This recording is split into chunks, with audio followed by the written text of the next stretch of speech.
Here we are, episode number 2. I have a friend of mine, Amy Cosper, who's joining us today. Today, we're talking about starting it already, girl.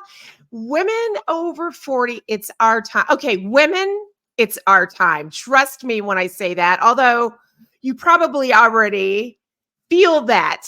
But why is it that we stop ourselves from starting up and doing that thing that we've always wanted to do? Whether it's a franchise, a new business, a new hobby, taking up a new, whatever it may be, why do we stop ourselves? Is it ageism? Is it gender bias? Is it lack of support because people say, you can't do that? And maybe in particular, because we're over a certain age, they're saying, why would you want to do that? You're old. You know, that's not a word I like, right? Why do we stop ourselves? Is it family responsibilities, caregiving on either end of the spectrum, or caregiving for yourself? Is it confidence issues? You will never call me imposter syndrome a syndrome because we're not sick. It's just something that happens. Imposterism is what I like to call it. Or is it financial barriers?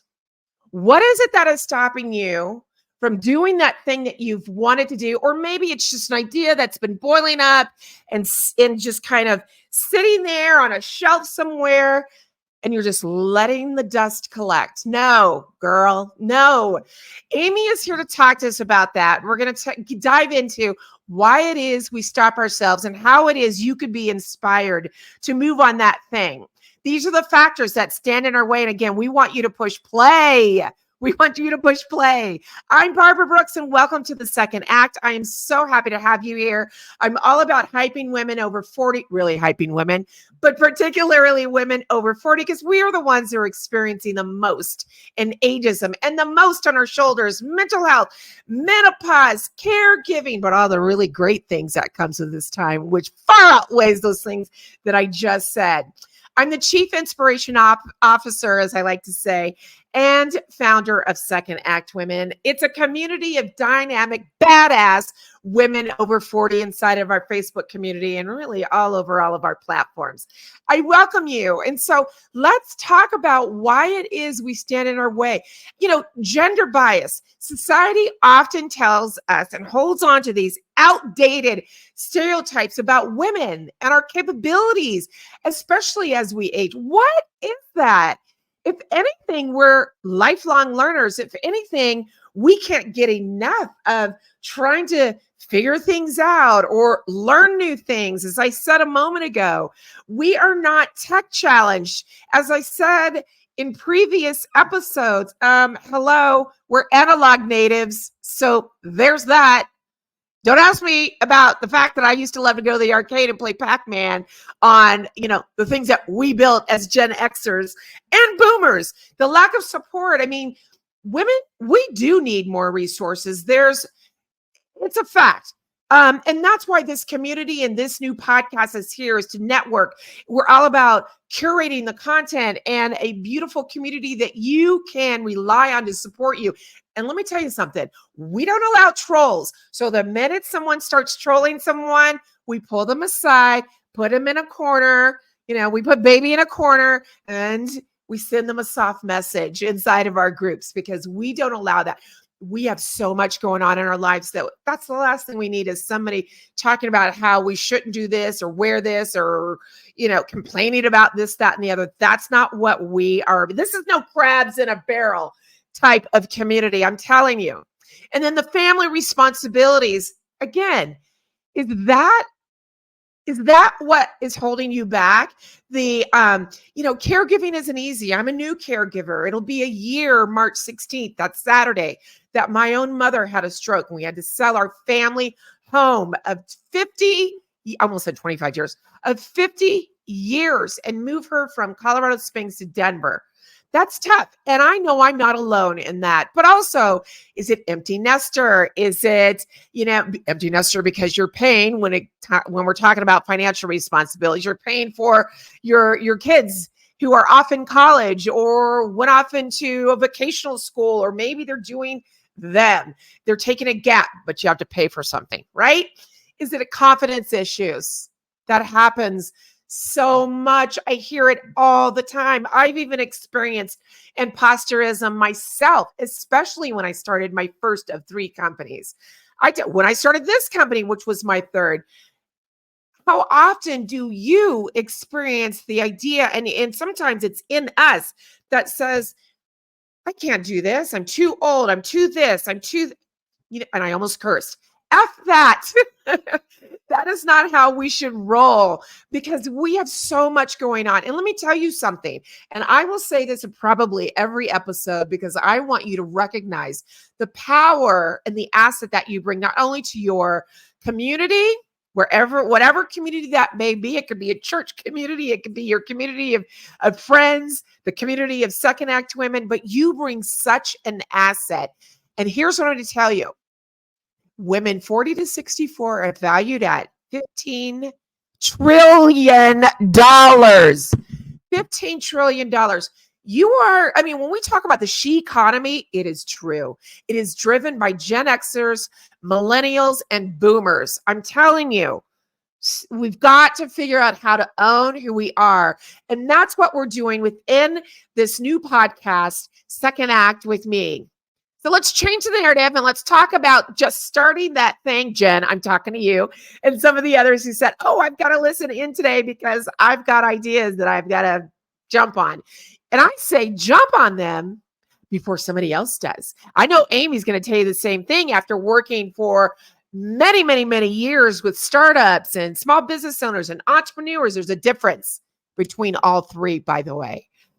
Amy is here and she is with Bizee, which is a new digital platform that I've had the honor of sitting in and being interviewed by her. So I thought I would turn the tables and invite her and talk about her career and all. So let's invite Amy Cosper to the stage of Second Act. Hello, Amy. How are you? Good to see you, Barb. Oh my gosh, girl. I'm so happy to have you here. First of all, we are in a snowstorm. So those of you that don't live in Colorado, Amy, and you're really probably getting it. If I'm sitting at Colorado and Cherry Creek and I've got a foot, what do you have up in the mountains? So it's about 2 feet and growing. I've seen worse, but I'm on Starlink.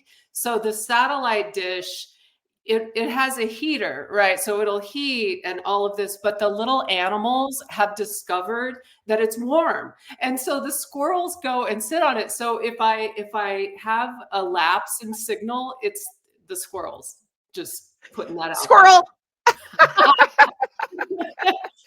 That is so funny. I remember we did something a few years back and you had actually, the snow was so bad, you all got snowed in for days upon days, if I remember. Yeah.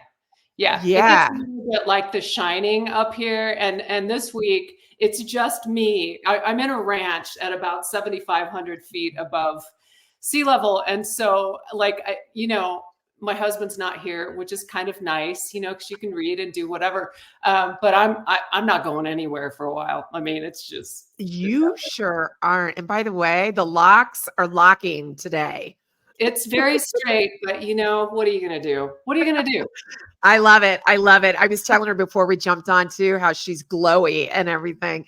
So Amy, you are now head of content with this new digital. Well, they're not new, but they've sort of created a new model, a new platform, and they're still doing this. Tell us about, before we step back and talk about your career and all of that, your past career and companies. Let's talk about Bizee. Tell us about Bizee. Yeah, thank you for that nice introduction. So Bizee is actually 20 years old, and it is a transactional website for startups, new business owners. It's where you go to file your LLC, right? Transactional. You file, we take your paperwork and file it within your state, right? So that's the transactional part of their business model. Very successful. They brought me in to stand up the media side. So the storytelling platform for entrepreneurs and startups and people who are like, hey, what the freak is an LLC? So I'm the storyteller part of this transactional website that really embraces the idea of creativity and being your own boss and the freedom and the pain that you know about of being an entrepreneur. So that's pretty much, where I am right now in my career. How long has it taken you all to create this? Because, we are talking about starting that thing. At what point did you meet the people, the humans with Bizee, or maybe you've known them from your previous career, and then you all obviously got in a room or someone said, you know what? Storytelling is so big these days, especially video storytelling. We have something different we want to do because that's so different. LLCs, Yeah. storytelling. How'd that come It, about? yeah, but what's beautiful about this platform, so it's not a news, breaking news that traditional media is in the tank, right? Because of the business model, there's no revenue. Advertising models are disappearing. But what Bizee brings to this opportunity is they have a built-in audience of millions of entrepreneurs, right? And so we found each other. I didn't see, we happened to find each other at the right time in December, and they were looking for something like, this. Oh, it was just December? Yeah, it was just in December, and I Oh, started in wow. January. So we're moving very quickly, but they were looking for somebody who, is immersed in and deeply believes in entrepreneurial philosophies, right? And I That do. is you. Yeah, and it's been just this whirlwind, love affair with entrepreneurs, and Bizee is in a position to really bring to life the stories of entrepreneurs, like we did with your story, the challenges, the pain, the obstacles, and You did a Barbara Walters on me. I got a little teary-eyed. so that's kind of the genesis of the Bizee situation. But the beauty of it is that it has given me a platform to do what I love.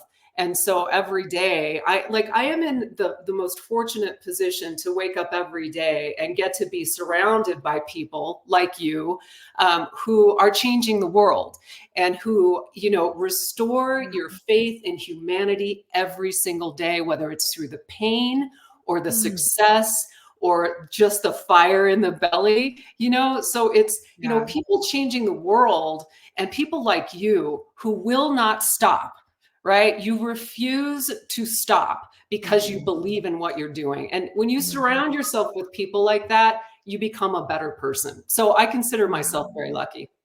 You're very lucky. It's so you found something. It wasn't long ago, and then you said you pushed play on this new thing. And I would love to know. I know some of the people that you interviewed. I know that you've released two of the first 8 episodes. You had Mhm. Streeter McClure, who's Yep. here in Denver, Yep. and then you had another woman that you two seem to go back like 20 years or something. You all Yeah. look like you were having a good old time. Yeah, Ingrid Vandervelt.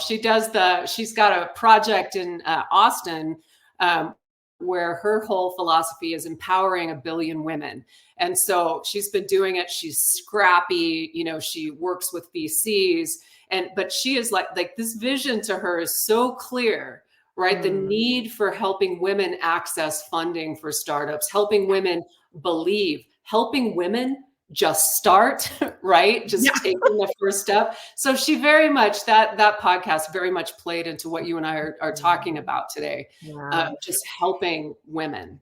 Well, and when we talk about VCs, gosh, it is what is the percentage? Is it less than 3% that VCs invest in Mhm. women-owned companies? It's 2.7 the last time I checked. Like and it's not changing, right? There's no movement in that percentage. And so, that's why it's really important, like we can't change VCs, but what we can do is take agency with VCs and take that seat at the table that you and I have been talking about. Don't wait for Yeah. somebody to invite you, take Yeah. agency, do it. And so that's why, talking about this thing with women and the gender biases, it's not so much waiting for someone to invite you to the party. It's freaking showing up, It's like you got to show. showing up. You're absolutely right. And funny enough, that's how you and I met Yeah. was Yep. Showing up. I am like a double entendre in that I literally showed up at an event that you, that the company that you worked for had a conference here in Denver. And it was when you were working for Entrepreneur Magazine and you were editor in chief. And I want to say this was 2011 or 12 or 13 at the max that you all were here. And I'm not sure if you were living in Colorado. You were in LA at the time. Were you living Yeah. in LA? Yeah. I was in Yeah. LA. Yeah. So then you got at, first of all, as a person who's always thinking about sponsorships and partnerships and collaborations, I went because you all had Microsoft and you had, I don't know if it was Chase, but you had all these major sponsors that I wanted to have access to, that I wanted to do what I did with you is run up and introduce myself and grab some cards. And that is a part of starting up and showing up, is that you had exited the stage and I caught you with other I people remember. who were also doing the same thing. And I caught you, got your card, just said a quick hello. And then I got home and immediately, and I'm giving this, I'm talking to the women, this is how you need to, don't be shy. Because what I did is I got back and I linked in with you, didn't even expect that the editor in chief of Entrepreneur Magazine, a magazine that I'd been reading forever, would even accept my my, I don't know, what do we call it on LinkedIn, my connection. And sure enough, you did. And then oddly enough, I found you on Facebook, and Facebook was only about 4 years old, maybe by then. So maybe it was that we were all accepting people at the time. You allowed me to be your friend on Facebook.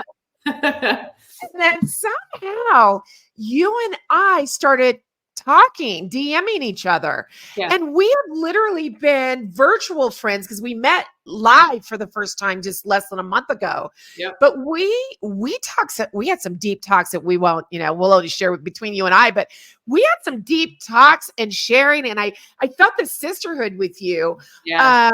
There were times that you would catch me doing videos and things, and especially during times where there were serious issues happening in America, and I jump on and and talk about we've got to love each other and blah blah blah blah. Yeah. And I remember, and I will do this. You said that I need to write a book, and it is on my vision board to eventually do that. But you were such a supporter that I just have always appreciated our virtual friendship. Now, finally having met each other. Yeah. Our all around friendship. So Yeah. I I remember appreciate you. meeting you, and that virtual friendship, there are very few of those that I have because, I don't know, there was some sort of magic that Yeah. happened with us, but also you provided me a safe space, right? When, like, being a Same. woman editor in chief in a niche of publishing that was male dominated. It is so Yeah. important to and I don't keep a huge group of people around me. I Yeah. don't know why that is, but you gave me a safe space, and we were able to get each other through some pretty dark times, We honestly. sure did. We sure did. There's no doubt. Yeah, there's no doubt. So I thank you for that, and I also feel very honored that you had me as part of your eight first guests for Bizee. Let's talk about your time at Entrepreneur Magazine and other positions that you may have held Yeah. that were male dominated. How did you push through? Because you're a power source anyway. How did you power through? Yeah, without feeling maybe imposter safe space is very important. Somebody just said yes. Oh, straight tripping Deb. I love that. Straight tripping Deb.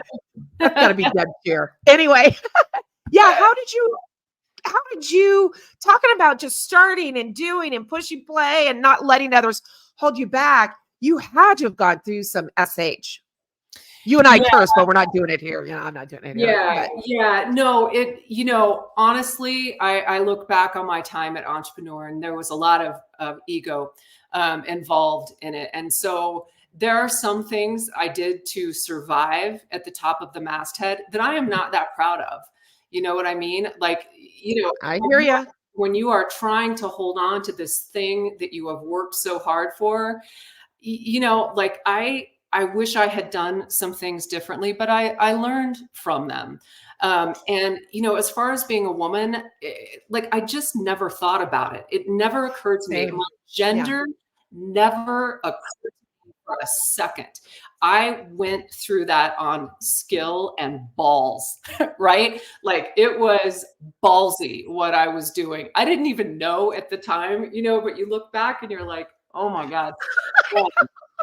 But you know what? You learn through these things, and like that ego part of the early part of your career, it can Girl. teach you a lot.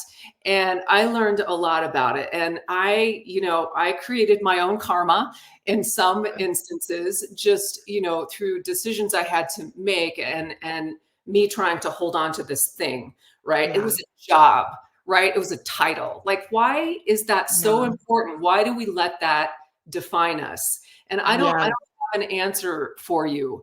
But I did do that. And it was, a lot of mistakes were made. I have to say, I completely can agree with you. By the way, Straight Trippin' Deb's 67, 67 and left the USA to live my life on my terms. She's in Caraco. Wait, I don't know how to pronounce that. Close enough. Good for you. I love it. Well, and you know what's funny? And I can't believe I asked that question because normally I don't think so. The only thing I think in terms of is age these days. I rarely thought in terms of my race as a Black woman. Yeah. I really thought in terms of being a woman. I just wanted to have as Straight Trippin' Deb said, success on my own terms. Yeah. So, and I have to admit, there are some things that I did that some of my bosses, my old bosses from my mall days, were all friends. Like I'm talking some bosses that were up here, but we were sort of not far away from each other in age, in a sense, with the small developer that I worked for.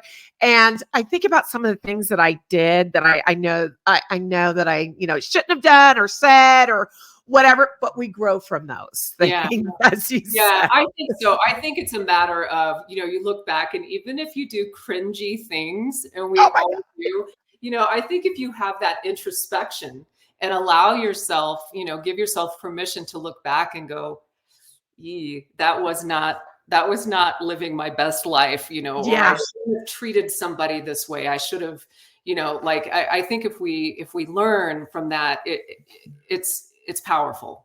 It's powerful. Absolutely. What are some of the other positions that you've had in the past, Amy, besides the magazine and Bizee? Yeah, I mean, I have always been in the business of storytelling and content creation. And so I started my career as a reporter, covering satellite launch vehicles. And I did that because I wanted to travel around the world. So this position as a reporter allowed me to, go to different places around the world. And then I kind of worked myself up the masthead in tech. I was heavy tech reporter, did the, ran Wiesner Financial Media Group, which is a group of financial publications and trade shows or whatever. And then I went to entrepreneur, and that was really a turning point for me because that's where I was allowed to, find my calling. And, my calling is not necessarily media. My calling is advancing entrepreneurship and creativity. I was very, very lucky. And even if I was an asshole in my career, I am still grateful to all those people who gave me those opportunities, that was lucky. I just got lucky. So yeah, but it's also your talents that got you where you are. I know you would agree with that too. But and being probably hungry for wanting to do that job and some of the other things. I'm still thinking back at, some of the things that I remember from my career, and these are outside of the workplace, but it was like, when we'd go to a conference and just the heavy drinking. It's just, I met my best friend, Tish Glenn, in her hotel room after a conference at Mall of America. But the funny thing is, on the way up to the room, by the way, and my other friend and I had just fallen off of stage, and I was already in a sling from fracturing an elbow from another incident like a month before, and fall off stage. we're going, but we're all not done having a great time, because that's how the conferences for any company think we're back in the 90s. And then we're in the elevator, and here's Tish, and I didn't know her. She was at this was a national conference. She was at another property, and she's like, where's the party going? They're like, we're going to some girl's, her name is Tish. We're going to her room. She's like, well, that must be my room. My roommate and I are Tish. And it was her roommate who invited us all up. And oh my Lord. So just my thing sometimes was just the crazy partying that we did back in the day. I wish I could take back some of that. But well, nothing says party your face off like Mall of America. Like, what is that? Like, who parties at Mall of America, right? Parties at Mall of America. It was the opening of the mall too. It's like, okay, then. In Minnesota, of all places. Oh my Lord. I think I was living in Texas at the time. That's too funny. But when it comes to doing that thing and pushing play and recognizing the opportunities, what are some of the things that we need to do when those things are sort of either smacking us in the face, or there's an idea that just keeps coming up? You see something, you're like, I know that I have an answer to that. I have a solution. I'll do it one day. What do we do? How do we act upon it? So there are two things at play when that idea starts looping in your head. So there's the tactical things that you should do, like write it down, revisit it. But there's also the emotional things you need to do. Like everybody, ideas are a dime a dozen. The hardest thing to do is to pull the trigger on your idea to just start, right? Like any sort of transformation that is ever going to happen in your life, you have to start, right? Whether it's starting an exercise program, starting a business, stopping drinking, right? Like I did, all of it's that first step. And it is the hardest. The first step is the hardest step you have to take when you are making a lifestyle change, a business change, which is actually a lifestyle change too. Like any of those formative moments in your life, the hardest thing is the first step. I mean, am I wrong? You are so correct. And it's so crazy because once you take that step forward, then you sometimes you think, why didn't I do this before? Right. Sometimes it's like, oh my God, that was easier than I thought. Or you think, there's just all these things that happens and you're just, but you're right. Why? And it's a matter of, and I like that you just said this, the hardest thing is it's making a life change. It's the hardest thing is taking that one first step. So it's not just saying yes, it's doing it. And it requires commitment, right? So if you're going to take a first step, you got to take a next step. You got to take it. And so sometimes, it's a fear of commitment.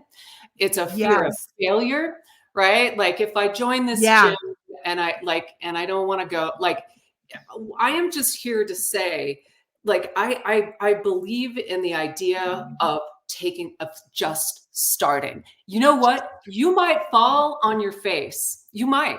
A lot of people do. So what? Stand up, dust off, take the next step, right? Like, do not be afraid of failure. Do not let it define you because it'll cripple you. Failure is crippling. Yes. And I would love for those that are watching and those that watch the re-record, ping me or DM me and tell me. I'm going to challenge people that if you're hearing this, what is that thing that you've wanted to do, whether it's health and wellness, as you said, starting a company, just doing that hobby, going skiing, whatever it may be. I'm challenging people, and I'm going to challenge myself. I'm going to challenge you. Get an accountability partner if that's what you need to take that first step. But I'm going to challenge you to do it. And I want you to DM me whatever it is, or if you're in the Facebook group, put it in there, put it out in the universe that you're doing it. Because the minute you do that, right, Amy, then it's sort of like, oh, snap, I got to do it now. Sometimes when you even just say that you're going to do, and you know what's funny, Amy, this is what happened with Second Act Women, and why I didn't start this company for so long.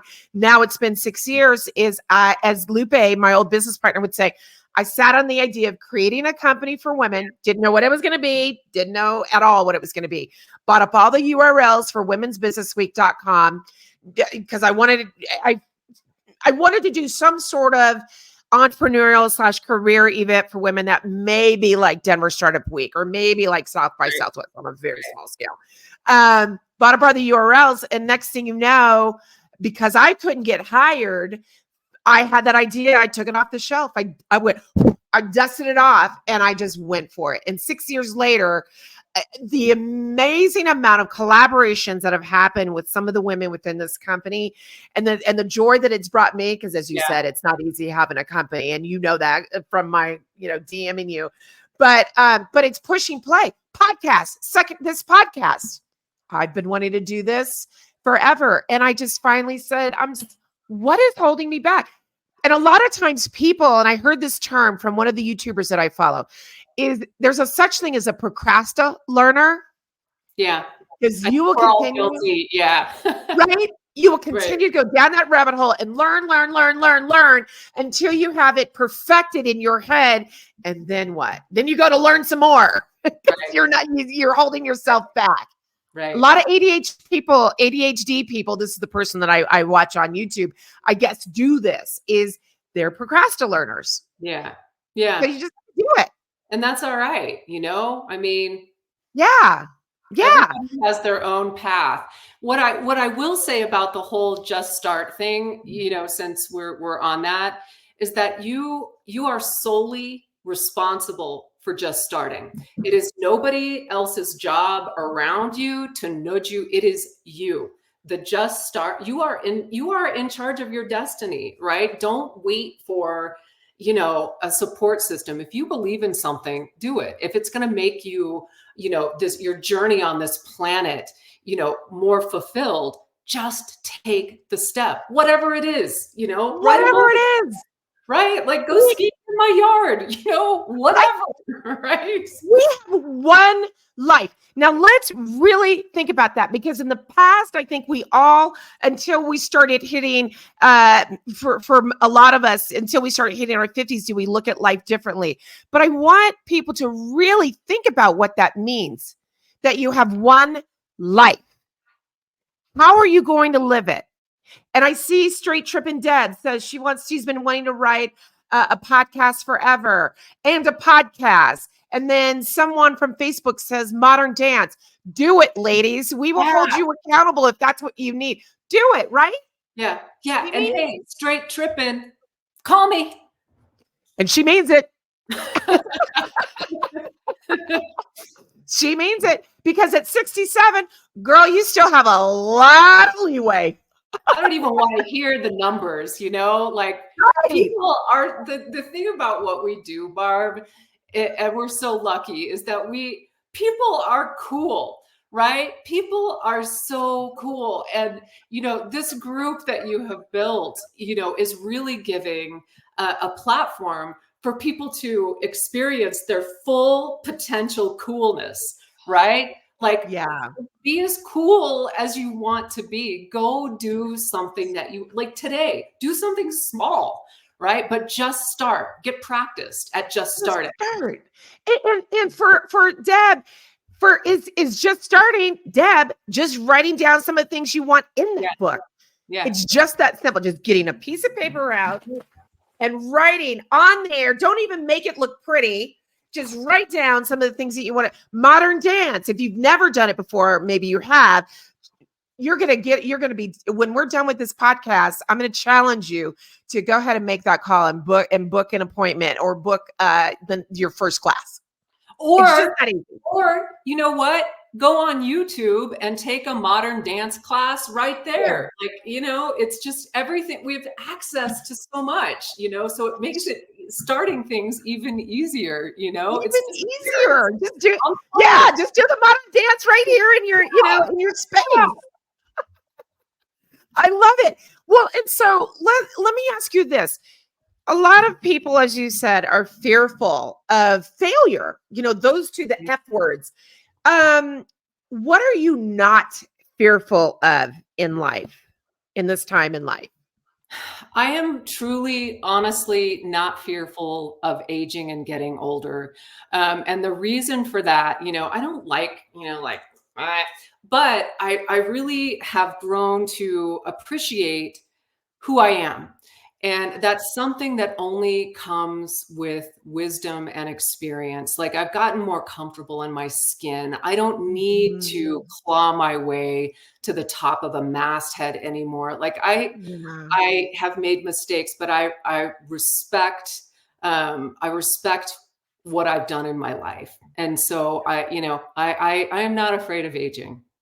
I I love that you said that because one of the things that I wanted that was posted inside of the Facebook community today was from Jen, one of our insider members, and it was Paulina Poreskova Yeah. that we all remember, the supermodel from our days.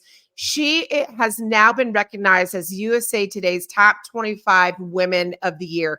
And I want to play this because she's a champion of aging.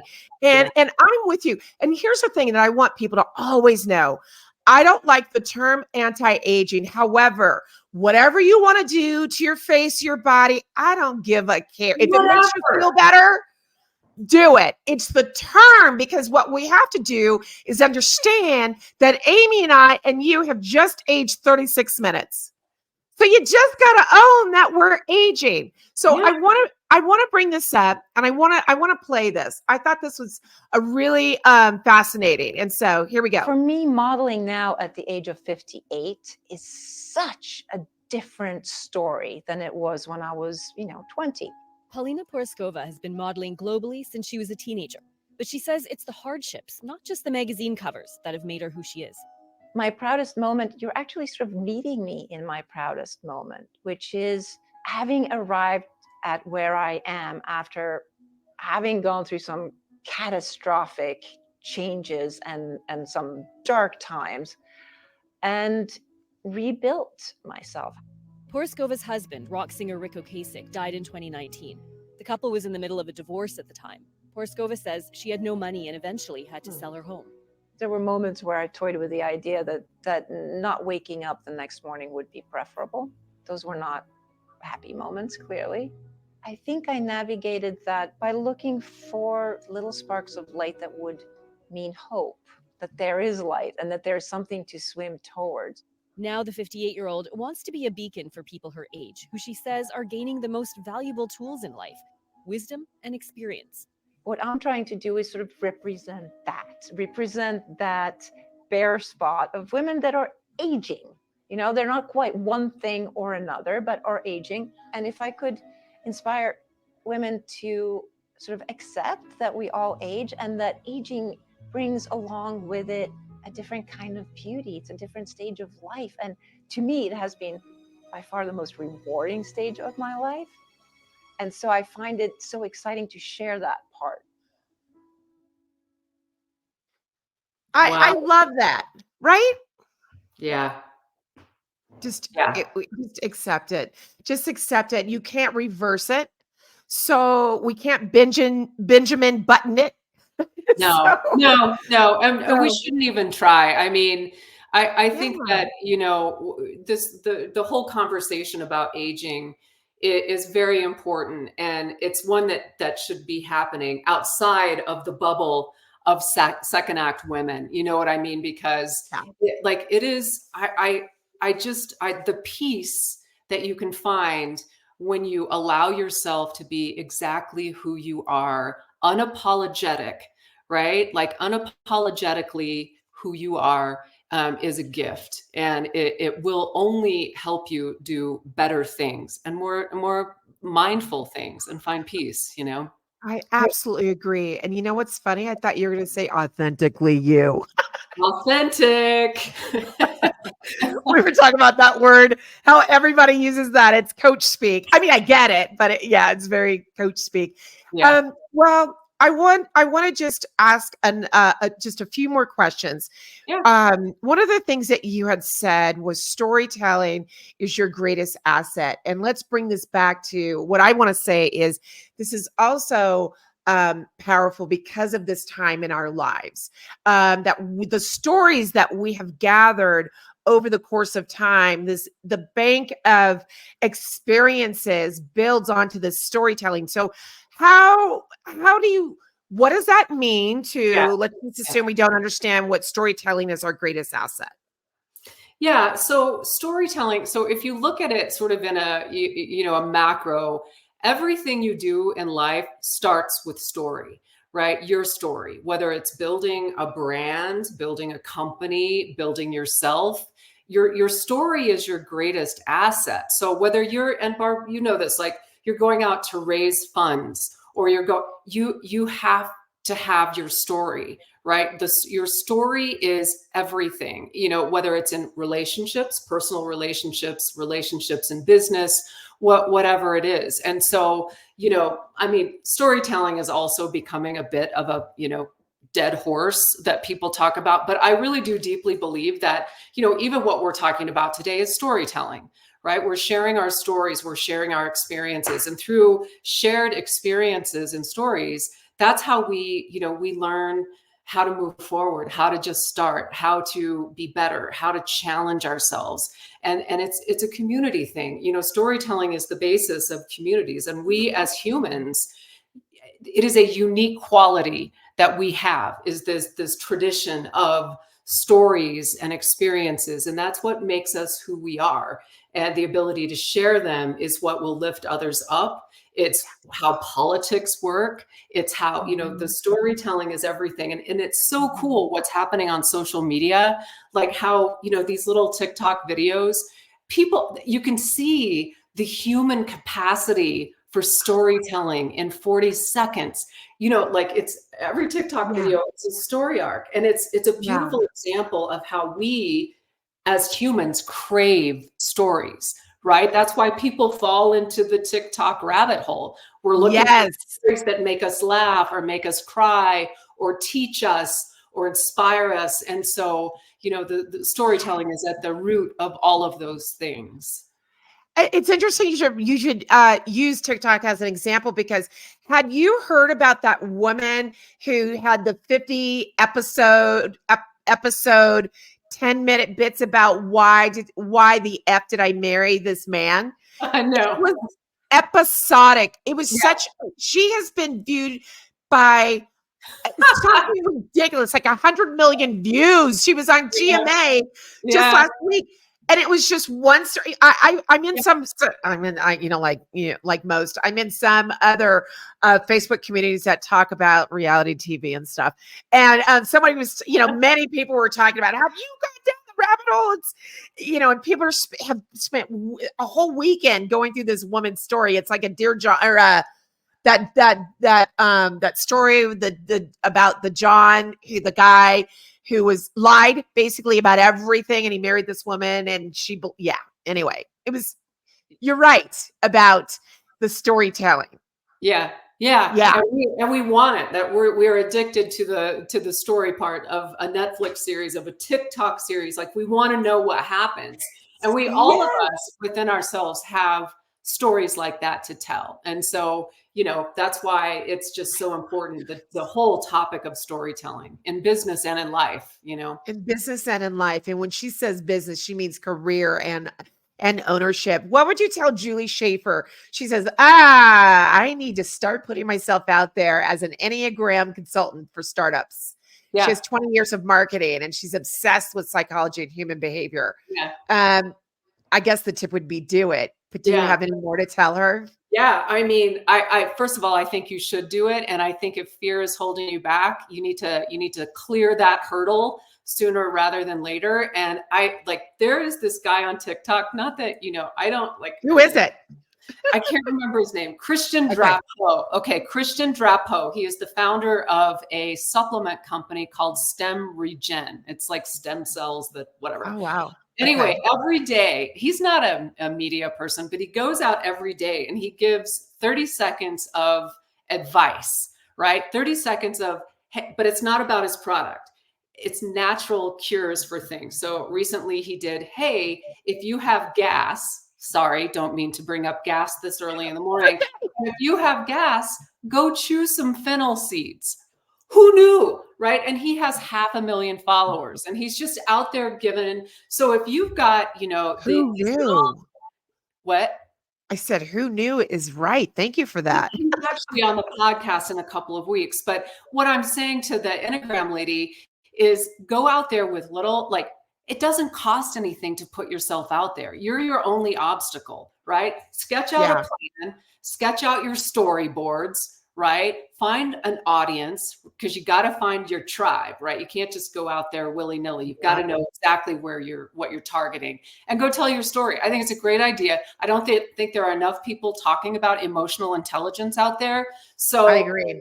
Let's do it. And we will help you stand that up if you are having hesitation. So yeah. I agree. I think EQ is such a big. Have you ever heard of positive intelligence? I took this positive into peak. There's a positive intelligence course that is international, and I forgot the name of the gentleman who created this, but yeah, it was very fascinating. About Julie says thank you. About how the brain works. And so, Julie, if you've not heard of positive intelligence, although I'm sure you have, Google it. It's about PQ reps and taking these moments of time during the day when maybe things are going willy-nilly or not, and just taking 3 times a day to just for 2 minutes doing this, just feeling and just literally feeling your fingertips, or looking at that picture on the wall and really looking at that picture on the wall to sort of recalibrate that moment or those feelings that you might be feeling. I want to say thank you. And I do want to ask you, Amy, about what are you reading, listening, or watching? One of those. Yeah. So I don't watch a lot of TV. It's just a thing. But I'm reading so I don't, for business people, I never recommend reading a lot of business books because it can really mess up your head, right? Because you're like, oh, Malcolm Gladwell this, or, oh, I have them. I always tell my startups, read Anna Karenina, go read some history, work both sides of your brain, right? Like you're going to get more out of reading a classic piece of fiction than you are, Entrepreneurs Are Made, Not Born, which is an actual book that I read, and it's not very well written. Do not recommend. Here's a caveat. So I am reading this book that was published in 2001. I think it's called The Management Myth, right? So I just up into everything. It is a business book, but it's written by a guy who majored in philosophy. And the whole premise of this book, and he was a consultant and like all this other BS, but his whole premise is that if we find a way to introduce more humanities, right, like liberal arts thinking into business, into startups, into all of that, the world will be a better place. And it's just this beautiful, brilliant story about how he sold out, right? He sold his soul as a consultant, blah, blah. But over the course of his career, he had these moments of, eureka, where it was like, oh my, liberal, at the end of the day, it's basically a liberal arts education, a humanities-based education will get you more in a successful business than an MBA. And I actually, as a liberal major, like I was really digging what he was saying. Sorry, I didn't mean to get so excited about it, but it's really no. I'm glad you said that. I'm taking notes actually, so I could put it in the show notes. And what kind of a major were you? I was art history and Italian. Random. Okay, rando. Yeah. Where'd you go to school? I actually don't even know what University of Colorado Boulder. Yeah, I'm a Boulder. You went to Boulder. Yeah. Oh, I didn't know that. Oh, girl. See, I'm a Ram, so Oh. No. Well, I live in Ram country now, so we leveled the. There we go. No, all of our schools should root for each other. Exactly. No, I can't tell you again how much I appreciate you. Yeah. You've given us some really solid tips. And the biggest one is to just do it. Like the Nike logo and the Nike brand statement, just do it. Stop sitting around and thinking, I want to do this, I should do this. As a lot of the coaches say, stop shoulding on yourself and just do it. And it feels so good when you finally can tick that thing off that you've always wanted to do, doesn't it? It just, it's like, oh my gosh. Sometimes you think, why didn't I do it earlier? So, but don't go down that rabbit hole. Just be thankful that you started it. So Deb, Julie, and whoever, unfortunately we can't see who the names are of the Facebook users. I say do it. And I want to say thank you, Amy, for being my second ever morning podcast party host, or guest, I should say. It's been a pleasure. And also I thank you for your friendship. I genuinely appreciate you as a human being. And where can they catch the next episode of Bizee? Because you have some really great people coming up. Yeah, we do. It's the Get Bizee podcast. It's on YouTube and all of the platforms. It's on our website. And I was just going to say, Barbara, like anyone who is in a moment where they feel like they cannot start and they are filled with self-doubt, I truly want you to reach out to me, and we're going to figure out a way to push you over that start line. Okay. Like I really mean that. And so if in the show notes, Barb, just give my email address or my phone number, because I don't want anyone feeling isolated. You got to start it yourself, but we can rev your engine a little bit, you know? Yes. Oh, thank you so much. I certainly will. And those of you that are inside the Facebook community, she's also inside of the Facebook community. However, after March, this will only be broadcast on YouTube. So, but you can catch her inside of there. I will put all of your information in the show notes. I want to say I look forward to having all of you all back here next Thursday. And this has been such a pleasure. And I thank everyone for spending their morning with me, or whenever you're listening to the second act with Barbara Brooks. And join the Facebook community. It's a wonderful place to be. We are there to support you. It's Second Act Women 40-50 Plus. I want you to have a blessed day, everyone. And thank you for joining us today. Bye. Bye.